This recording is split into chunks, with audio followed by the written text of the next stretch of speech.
اعوذ باللہ من الشیطان الرجیم بسم اللہ الرحمن الرحیم دزارہ چینل کے معزز ناظرین السلام علیکم ورحمۃ اللہ وبرکاتہ۔ ناظرین محترم، آج کی ویڈیو میں ہم ایک اہم ٹاپک کے بارے میں بات کریں گے، تو ویڈیو میں اخیر تک ضرور بنے رہیں۔ ایک شخص مسجد میں نماز پڑھنے کے لیے گیا اور ٹھیک اس وقت پہنچا کہ جس وقت امام صاحب نماز پوری کر کے سلام پھیر رہے ہوں، چاہے داہنی طرف ہو یا بائیں طرف، تو کیا یہ شخص اس وقت امام صاحب کے ساتھ نماز میں شریک ہو سکتا ہے یا نہیں؟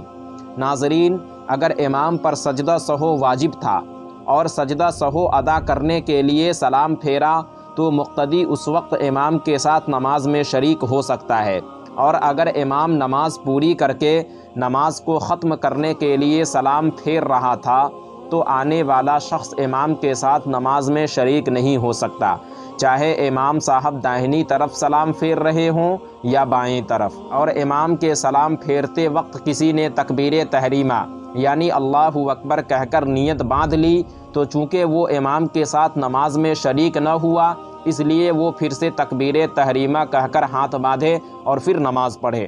تو ناظرین، آج کی ویڈیو میں بس اتنا ہی۔